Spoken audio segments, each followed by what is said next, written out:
ఇక్కడ మనం ఏదైతే కొన్ని అంశాలు పెట్టుకున్నామో వాటి మీదనే చర్చ చేయాలని చెప్పడం జరిగింది. ఇప్పటి వరకు కూడా మరి అందరూ వీటి గురించి మాట్లాడటం జరుగుతూ ఉంది.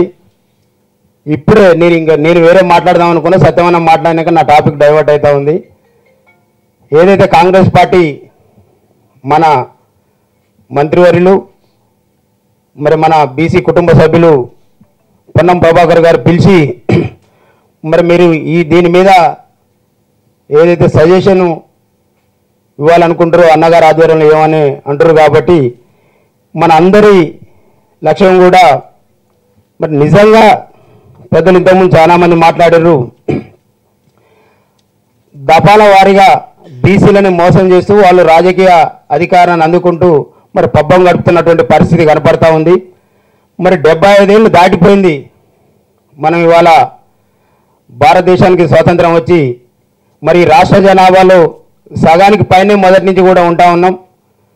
మరి అయినప్పటికీ కూడా 75 సంవత్సరాలు ఒక్క నాయకుడు మాత్రమే తయారు కాగలిగిండు. మాకు చదువు అందుతలేదు, స్కాలర్షిప్ అందుతలేదు, ఆ చట్టం ప్రకారం మాకు చదువు ఈ ప్రభుత్వాలు ఇవ్వాలి, తిండి ఈ ప్రభుత్వాలు పెట్టాలి అనేటటువంటి జ్ఞానాన్ని నేర్చుకుంది. కాబట్టి మరి ఇంతమందిని ఇవాళ మాట్లాడేటటువంటి స్థాయికి తీసుకురాగలిగిండు. కాబట్టి మరి అన్నగారికి ధన్యవాదాలు తెలియజేస్తూ మరి ఇప్పుడు మనం అందరం కూడా తయారై ఉన్నాం వారి భిక్షతోని, వారి జ్ఞానంతోని. మరి ఇంకా కూడా ఈ ప్రభుత్వాలు చేపడుతున్నటువంటి కుట్రలకు బలి కావాల్సినటువంటి అవసరం లేదనేటటువంటి వాస్తవాన్ని మరి మనం అందరం కూడా ఈ వేదిక ద్వారా గుర్తు చేసుకోవాల్సినటువంటి అవసరం ఉంది. ఎందుకు అంటే చిన్న ఎగ్జాంపుల్, ఇవాళ బీఆర్ఎస్ పార్టీ ఉంది. ఇక్కడ ఆ పార్టీకి సంబంధించిన ఎవరున్నా ఇది ఇక్కడికి లోపలికి వచ్చేంత వరకే మనకు పార్టీలు ఉండాలి, లోపలికి వచ్చిన తర్వాత బీసీ కుటుంబ సభ్యులమే.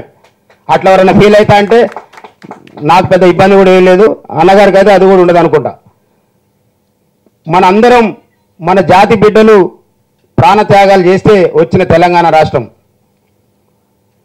తెలంగాణ వచ్చిన రాష్ట్రంలో 10 సంవత్సరాల అధికారాన్ని అందించింది కూడా మనమే.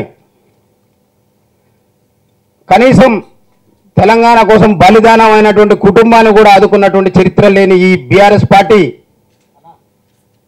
ఇవాళ బీసీలందరూ ఖాళీ చేసిపోతారేమనేటటువంటి వాతావరణం ఏర్పడగానే ఈ రాష్ట్రంలో బీఆర్ఎస్ పని అయిపోయింది, ఇక లేవదు, ఇక అది లేచేది కాదు అని అంటున్నటువంటి తరుణంలో మరి వాళ్ళకు పుణ్యానికి దొరికినటువంటి బీసీల యొక్క వాదాన్ని ఎత్తుకొని ఆమె రోడ్డు మీదకి వచ్చి అలా బీసీలకు ఇది జరగాలి అది జరగాలి అంటుంది.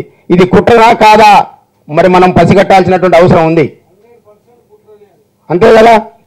అయితే రెండోది,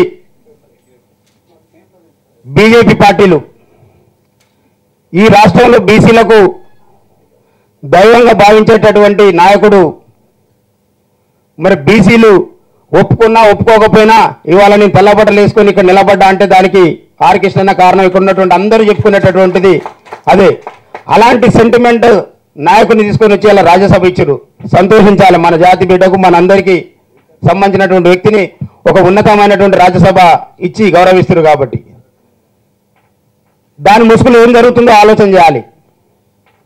ఇక కాంగ్రెస్ పార్టీ వాళ్ళు తెలంగాణ ఇచ్చినామని మొత్తుకున్నా అందులో ఉన్నటువంటి నాయకుల యొక్క దుర్మార్గపు వైఖరికి ఈ తెలంగాణ ప్రజలందరూ కూడా అద్దం పట్టే విధంగా వాళ్ళని అధికారానికి దూరంగా ఉంచి ఈ నియంత ఏదైతే ఈ తెలంగాణ రాష్ట్రాన్ని పాలిస్తుండో మరి ఈ నియంతని ఈ ప్రాంతం నుండి తరిమేసేటటువంటి క్రమంలో ప్రత్యామ్నాయ శక్తి కనపడకపోవడంతో వాళ్ళు ఏదైతే బీసీ కామారెడ్డి డిక్లరేషన్ కావచ్చు, ఇంకా బీసీలకు 42% రిజర్వేషన్ కావచ్చు, ఈ కొన్ని మాటలు చెప్తే గత్యంతరం లేని టైంలో మరి ఇలా బీసీలు వాళ్ళకు ఓట్లేసి ఇలా కాంగ్రెస్ పార్టీని అధికారంలోకి తీసుకొచ్చిన తర్వాత ఇవాళ వాళ్ళ కుట్రలు కనపడతా ఉన్నాయి.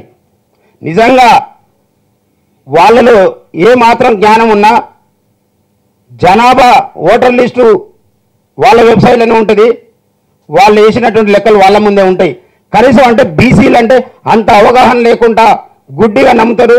వాళ్ళు ఏది రాసి పెడితే అది మేమే చేస్తున్నాం 1931 కులగణన చేశారు బ్రిటిష్ వాళ్ళ, తర్వాత మేమే చేస్తున్నాం అంటే ఈ 50-60 ఏళ్లలో పరిపాలన చేసింది కూడా ఆ దుర్మార్గులే కదా. అయ్యాల వాళ్ళు చేసి ఇవాళ మేము చేస్తున్నాం అంటే ఈ 75 ఏళ్లలో మేజర్ షేర్ అంతా కాంగ్రెస్ పార్టీ అధికారాన్ని అనుభవించింది. కానీ వాళ్ళ కనపడలే. ఇవాళ ఈ ప్రాంతం నుండి తరిమేయబడుతున్నటువంటి సందర్భంలో మళ్ళీ బీసీ వాదాన్ని ఎత్తుకొని మరి మేము చేస్తున్నాం అని చెప్పి ఇవాళ ఈడబ్ల్యూఎస్ రిజర్వేషన్ కాపాడుకునేటటువంటి ముసుగులో మరి వాళ్ళ బీసీలను తగ్గించి ఓన్లీ ఓసీలు మాత్రమే, ఎందుకంటే ఒక్కొక్కరి కుటుంబాలు 4 అంటారు, మనమే ఒక్కొక్కరు కూడా కనట్లే. ఇంతటి దుర్మార్గమైనటువంటి లెక్కలు చూపిస్తున్నటువంటి ఈ కాంగ్రెస్ పార్టీ కావచ్చు, మరి ఈ పార్టీలన్నింటినీ కూడా దయచేసి అన్నగారికి విజ్ఞప్తి చేస్తా ఉన్నాం. మనం చేయి దాస్తే మనకి ఏది కూడా సాధ్యం కాదు, ఏది కూడా ఇవ్వరు. ఎందుకంటే ఇవాళ అక్కడ ఉన్నటువంటి మన నాయకులు కూడా గట్టిగా మాట్లాడితే రేపు నాకు బీఫామ్ ఇస్తారో ఇయ్యరో. మరి బీసీ సమాజం అంతా కూడా బీఫామ్లకు అలవాటై ఓట్లు వేస్తూ ఉండరు. కాబట్టి మరి నాకు బీఫామ్ రాకపోతే మేము గెలవమనేటటువంటి పరిస్థితి నిజంగా కూడా ఈ తెలంగాణ ప్రాంతంలో ఉంది. కాబట్టి దయచేసి సోదరులందరూ కూడా నా విజ్ఞప్తి, ఇక్కడ ఉండబడినటువంటి బీసీ సంఘాలన్నింటినీ కూడా ఆర్ కృష్ణన్న గారి నాయకత్వంలో మరి ఐక్య ఫ్రంట్గా ఏర్పాటు చేసి అల్టిమేటం జారీ చేయాలి తప్ప భిక్షాందేహి అని అడుక్కునేటటువంటి పరిస్థితి నుంచి 75 ఏళ్ల తర్వాత అయినా మనం రోడ్డుకెక్కి మరి అలా మనకు ఏదైతే తెలంగాణ ఉద్యమం ఉందో అదే ఇవాళ మనకు ఆదర్శం. ఇవాళ కేసీఆర్ గారు సరే మనకు శత్రువు కావచ్చు, మన జాతుల్ని వంచవచ్చు, కానీ ఆ యొక్క ఉద్యమ పంద ఏదైతే అందులో ఉండి మనం నడిపించడం, ఇక్కడ ఉన్నటువంటి మేధావులందరూ కూడా ఆ ఉద్యమంలో క్రియాశీలకంగా ఉండరు. కాబట్టి ఆ ఉద్యమాన్ని మనం మరి ఆదర్శంగా తీసుకొని మన ఉద్యమ కార్యాచరణ ప్రకటించకపోతే ఇంకా కూడా వాళ్ళు ఇవ్వమంటారు, ఇచ్చుడు. ఎందుకంటే ఈ 2-3 రోజుల నోటిఫికేషన్ వచ్చిందంటే మళ్ళీ ఎవరి పోరాటం వాళ్ళు చేయాలి, ఎవరి ఊర్లలో వాళ్ళు తిరగాలి. కాబట్టి ఇది జరిగేది కాదు. దయచేసి ఆర్ కృష్ణ నన్ను చెప్తాను. ఎందుకంటే సరే ఇవాళ మేము వాస్తవంగా 30-40 ఏళ్ళకు పైచిలకు అన్న ఉద్యమాలు చేస్తూ ఉండు. మేము